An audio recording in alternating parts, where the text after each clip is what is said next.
On the 80th anniversary of the liberation of Auschwitz comes an unprecedented exhibition about one of history's darkest moments. Auschwitz, not long ago, not far away, features more than 500 original objects, first-hand accounts, and survivor testimonies that tell the powerful story of the Auschwitz concentration camp, its history and legacy, and the underlying conditions that allowed the Holocaust to happen. On now exclusively at ROM. Tickets at rom.ca.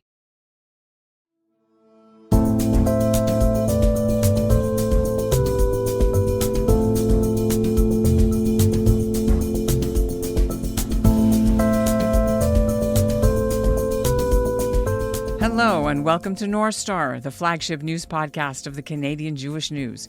I'm Ellen Besner, and this is what Jewish Canada sounds like. I'm actually out of the office today, and while I'm away, we'll be bringing you an encore version of one of our most interesting podcast episodes from the previous year or so, including when we used to be called the CJN Daily. We'll be back with brand new material right after Labor Day, so if you haven't heard this one, sit back and enjoy. And if you have, maybe you forgot, so listen again. Thanks for listening.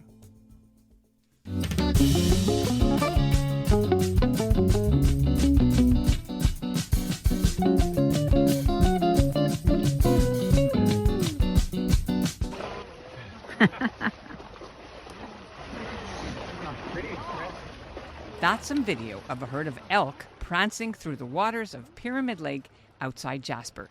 The amazing natural scene was recorded by Sharon Chodirker and her husband Chaim on Monday, July 22nd, at the start of their vacation to celebrate their 29th wedding anniversary.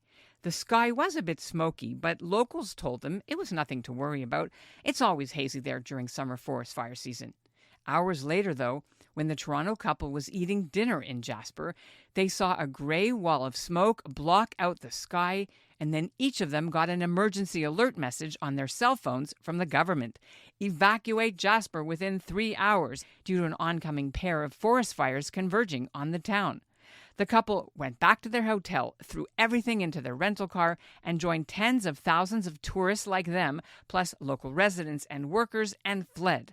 How they got out, where they slept, and what it was like as smoke and ash rained down is a story they feel lucky they can tell, because only 2 days later, the massive fires reached Jasper's south end and devoured 1/3 of the buildings in the town, including right where they'd been staying, part of their hotel.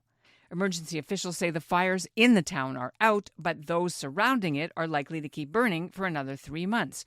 The Toronto couple realizes their cancelled excursions are nothing compared to what full-time residents of Jasper are facing. And you know, the idea that Jasper hasn't had to have an evacuation of any kind, nothing like this in a century.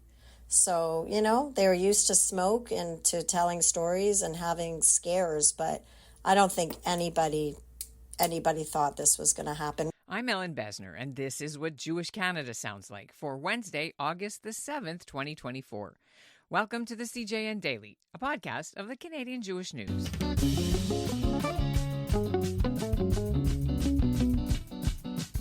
For Sharon Chodirker and her husband, Dr. Chaim, escaping Jasper's forest fires was a harrowing experience, including driving through smoke without cell phone service and no accommodation to be found, leaving them sleeping in their car one night, 122 kilometers away from Jasper, in a parking lot of a hotel in Valemount, BC. The couple managed to find places to stay in other parts of the Rockies, including Kamloops, until Friday when, as they'd previously scheduled, they headed east to Canmore, Alberta, and spent Shabbat with a Chabad rabbi and his family who had just established a new Jewish community center there. And we'll hear from Rabbi David Pinson later, and also from the head of the Jewish community in Kamloops, BC, Heidi Coleman. But first, I'm joined by evacuees Sharon Chodirker and Chaim. Thank you. Thank you. So when you landed in Alberta, did you already know there was forest fires happening, and what precautions or whatever or worries did that give you? I feel like we knew that it happens every year and there's always a danger of that, but we didn't suspect. It seemed fine. So we just kind of went on with our plans. We were following the situation in terms of air quality and where the fires were. There were some that were in other places, but not necessarily where we were going. On the drive up from Canmore to Jasper, we noticed that the air quality at some places was a bit hazy, that it obscured some of the views and the vistas. It was not as sharp as you would expect for some of the mountains, especially in the evening. But in no time when we were there even did they discuss it. And interestingly, this is sort of the cognitive bias that people have, where many of the people there, even to the time when we were evacuated from Jasper, they had said that this is Alberta in the summer. We always see forest fires. We're used to it. And Jasper has never been evacuated before. Yeah, to the point where one person even was talking to somebody and said, "Oh, we're used to this. Look, just you could tell the smoke was getting worse outside." But she said, "Oh, it makes for a good story. This happens every year. It makes for a good story to tell our customers or the people around us." So where were you staying in Jasper? And then what happened the night? Tell me what day you got the knock on the door type of thing. We got there on the Sunday night, which is Sunday, I think it was 21st of July.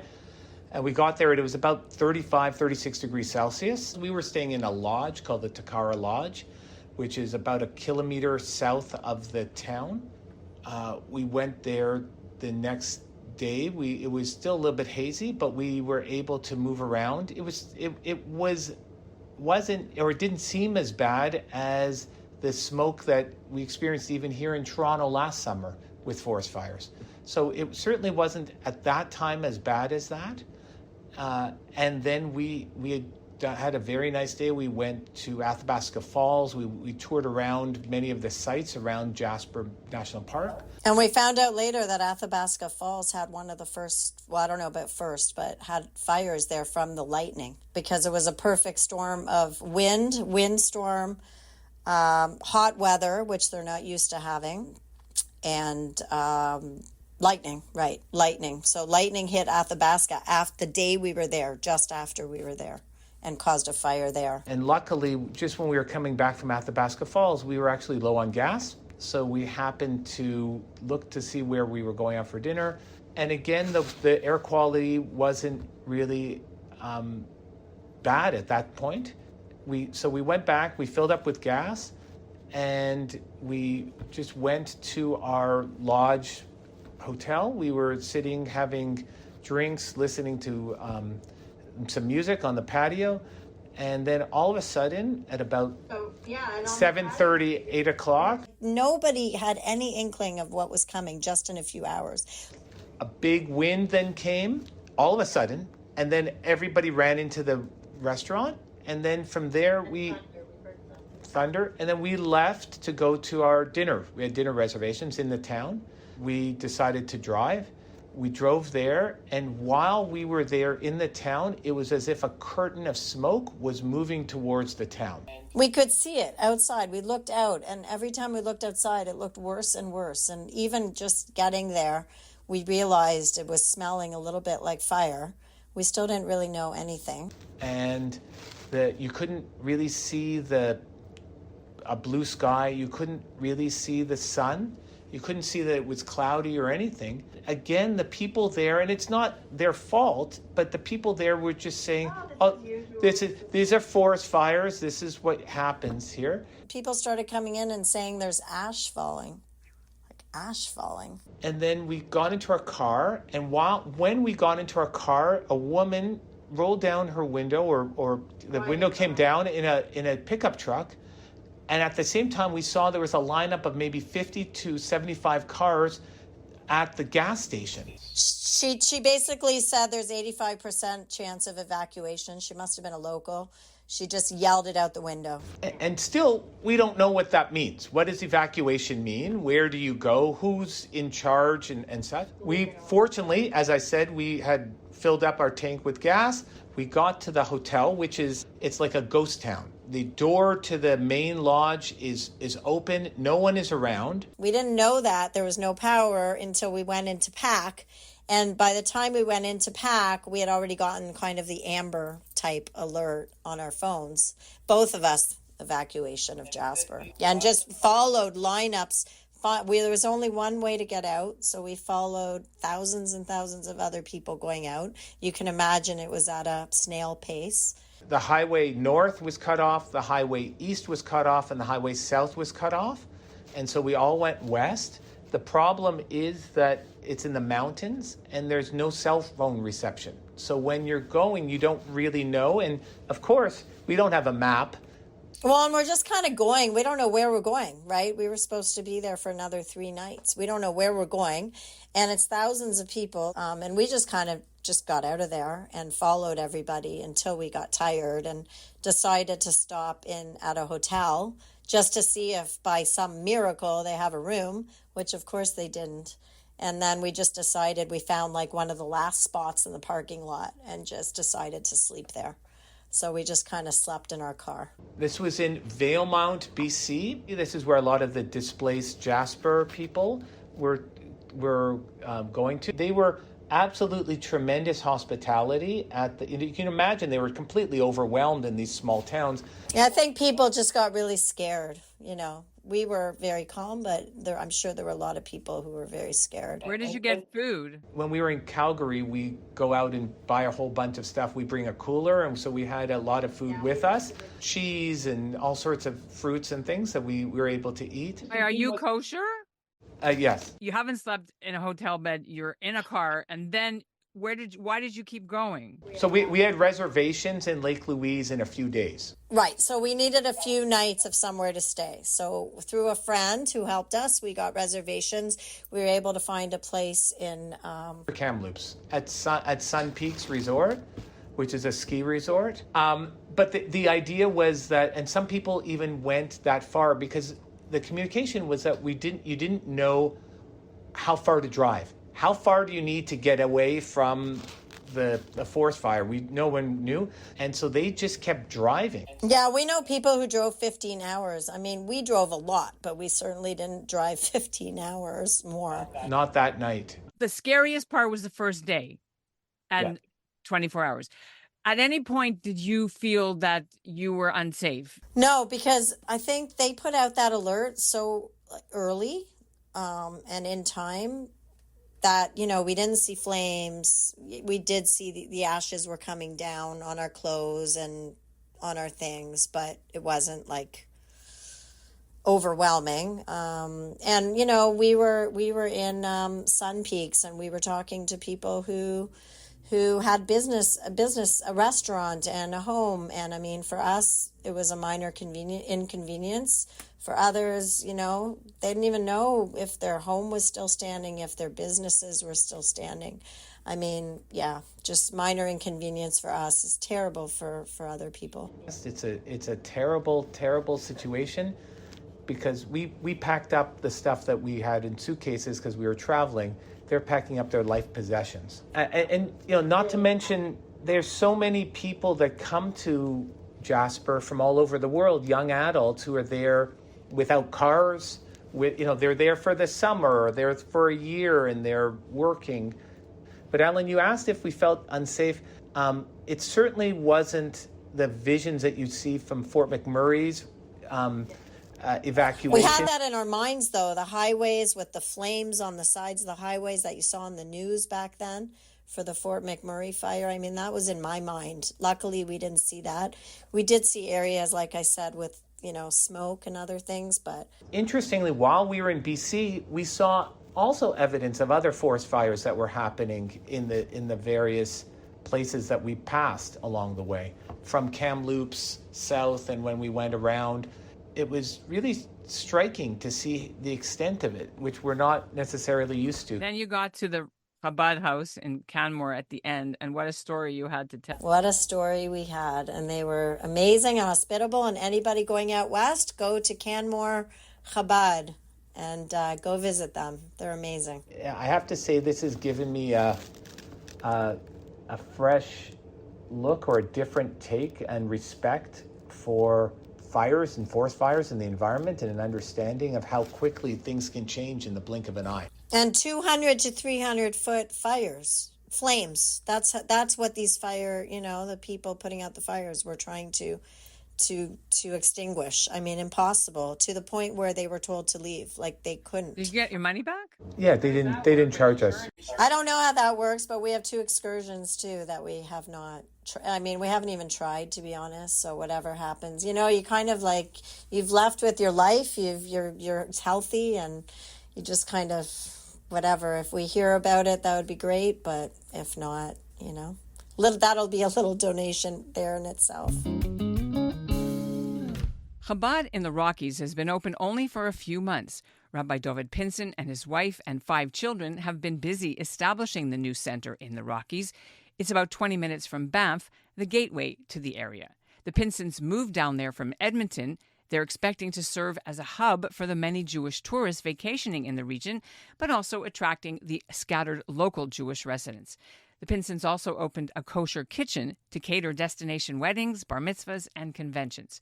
When his phone rang at 11 o'clock one recent night, Rabbi Pinson heard from a stranded American couple fleeing from another forest fire, this one in Golden, BC, who had no place to sleep. Well, it's a pleasure to speak to you because, unfortunately, the province is going through a natural disaster, but you're doing mitzvahs. And so we want to hear how the Jasper and area fires actually showed up on your doorstep, not once, but twice. Take me back to the first time when you heard about people in distress. We are located in the Bow Valley. Thank God the Bow Valley has not had any physical fires. We had a lot of smoke and ash, but the evacuations, when we started to hear the evacuations, the Jasper population and visitors couldn't come down to Banff because the 93 was closed. They had to go, for the most part, only west, only into BC, and then go all the way around. It was like an 8-9 hour journey for them to get from Jasper to Banff.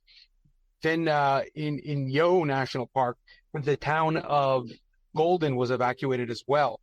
And at around 10:30 at night on Wednesday, we got a phone call from a traveler we've been in touch with, a Jewish traveler, their couple on their honeymoon. And they got a knock on their door a few minutes earlier, told that they have to grab their things and get out of the hotel and head somewhere, but they can't stay there. So they grabbed their stuff, they got into the car, they started to look for hotels, and everything is booked, and they weren't sure what they were going to do.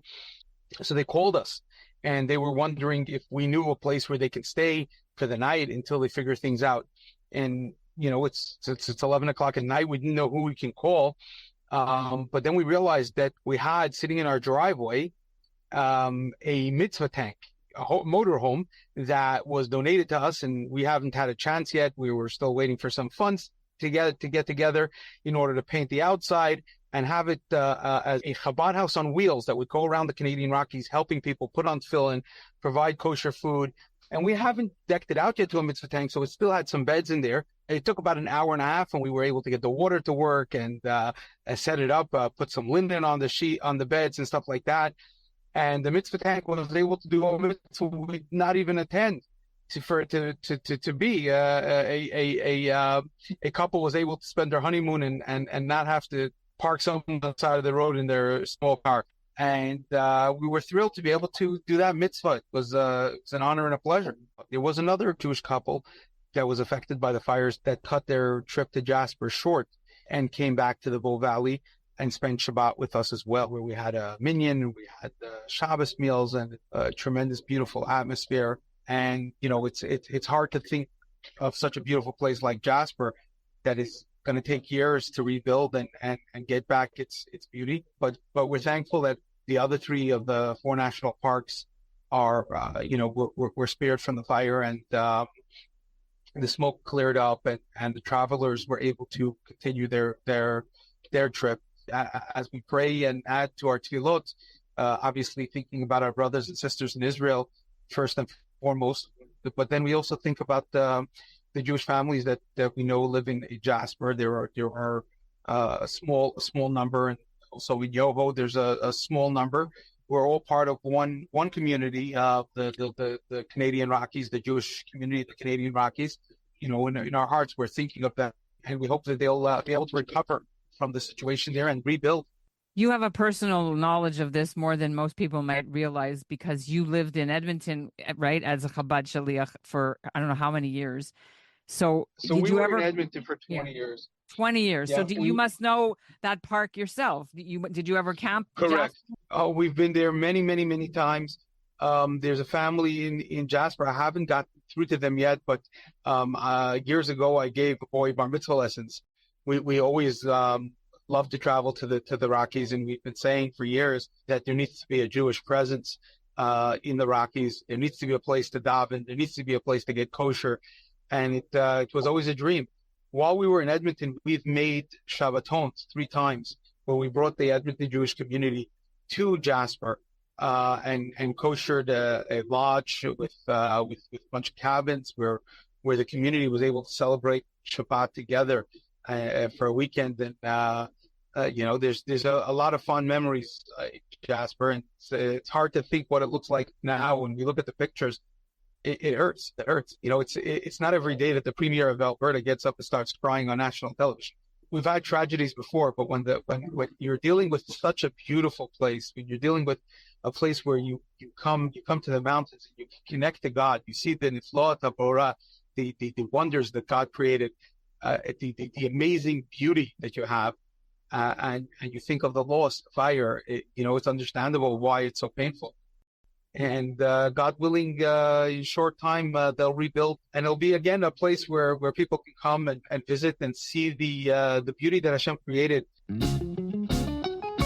Remember the hit musical play Come From Away, depicting how the people in Gander, Newfoundland and Labrador suddenly hosted thousands of airplane passengers stranded after 9/11 in the wake of the Al-Qaeda attack on the United States in 2001, and international air travel was grounded?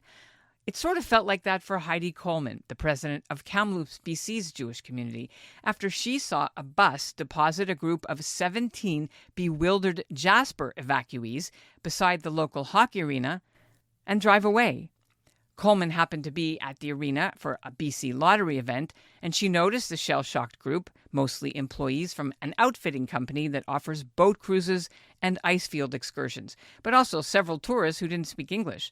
Coleman swung into action, and she joins us now from Kamloops. I was at this event Wednesday night for our Lotto Corporation, BC Lotto, BCLC it's called, and it was at the hockey arena, but we were just at the side room. It was a cocktail, and then everyone was going to the park. And I stuck around till the end talking to some people and some of the city councillors and just like eating the last fresh carrots and the dip and everything. And I look out the window and I see a bus pull up and a bunch of people get off with their suitcases. And I think what's going on? And so I go outside and I said, hi, who are you? And they said, oh, we're from Jasper. We're from Valemount. We were told our bus driver just let us off. And they said that he's going to come tomorrow morning at 7:30 and pick us up. I said, well, who's meeting you here? What hotel are you going to? And we said, we don't know. He just left us here. So I said, well, why don't you come in? It wasn't even smoky or hot, but it's too hot. But come in. We had water in there, and we gave them water. And then I called some of the city councillors that I had just been with, and I said, hi, 17 people just arrived here from Jasper through Valemount, and they seem to think they're sleeping here. And they were like, no, we had spoken to Alberta. We said, we have so many of our own evacuees from other small towns, which I knew because I was trying to get a hotel for one night and it was hard to find. But when I spoke to the city council, she said to me, listen, we're going to have to figure something out because they're not supposed to be here. We specifically told Alberta, I don't know, city that we can't take their evacuees. So I said, okay, but they're here now. So I called my husband, Glenn, who works in the homeless community, and I said, we need 17 mattresses. And we ordered pizza for them that was going to come to it's a little side room in the hockey arena. And I said, well, they could just sleep here. It's not a big deal. We'll get the blankets. And so the guy from the arena came over and said, no, they can't sleep here. But I was trying to have a conversation like to the side so they weren't all hearing this. What time of day was this? Like evening? This was probably about 7 p.m. Okay, so it was already after supper. Yeah. Yeah. And I went over to them to talk to them. I said, I realized who they were. They were employees from the hotels. So the company Pursuit and Brewster are companies in Jasper. So they were evacuating their employees. And then because we were making all these phone calls back and forth, and I guess the city councilors were calling, about an hour later, the bus driver, Mike, pulls back up again. And he comes in and he says, I can take them now, that we've arranged a hotel somewhere, a bit on the outskirts of town. And I said to him, what happened? He says, listen, I've been driving all day. I was told to leave him here, but then I got another call. So we rerouted the pizza to the hotel, and back on the bus they went. And then they wrote the nicest thing on Facebook that someone found, saying that they had this stop in Kamloops and everyone was so nice to them. So because I had said, listen, I said to this guy, Greg, I'll put it on Facebook and we'll find them a place to sleep. I can take 4 at my house. And he said, well, let's just wait. We'll get the mattresses. And then Mike, the bus driver, showed back up. But it was very sad because they were very scared, and they were just like, they were going to sit outside in the heat. It was still a bit hot, but not terribly. And I could see that they were just a little bit nervous, like they were like following us. And then I was asking them a lot of questions, and they didn't seem to know anything. And they were just saying, no, they told us he's going to pick us up right here at 7 a.m. And they all had wheelie luggage. It literally sounds like a mini come from away. You were finding these people stranded in Gander from 9/11, and you're like, get them mattresses and whatever. We use that word, come from away. I said, have you seen the play? But yeah, I just felt it was very touching. I came home and I just lay in my bed after. I didn't want to watch the news. It was just like really sad. We had these big cookies that were left over from the event that said BCLC on them, the British Columbia Lotto Corporation. And so they were all eating that. And because I didn't think, that's all we had because the food was being packed up. But then we ordered them pizza. But yeah, it was like a two hours of my life. And then I got a few calls, just to say, thank you so much from the city. Thank you so much for staying with them. And I said, look, of course, like it was... Like Florence Nightingale and rescuing them. Well, BCLC was giving out that night sunglasses, tchotchkes, things like that. And one of the things they were giving out was like picnic blankets. And so they had a box left. So they gave out all the blankets to the evacuees. So I said, okay, we'll get the mattresses. They weren't big. They were nice. And then the bus driver pulled back up Mike, and he came right. Were they mad at him? Were they like, hey, dude, what did you do? A little bit, I think they were. But I thought about that. Like he looked exhausted. And he said, I just got called to come and get them. And that I'm just following orders. No, he didn't say that like that way. I'm just doing what I'm told to do, and I'm very tired. I've been driving all day. I mean, that was a really nice thing that you did. And yeah. Kol hakavod. Yeah. Okay. Thank you for joining me on the CJN Daily. You're so welcome. And that's what Jewish Canada sounds like for this episode of the CJN Daily. The CJN Daily is produced by Zachary Judah Kaufman. Our executive producer is Michael Freeman, and our music is by Dov Beck-Levine. Thanks for listening.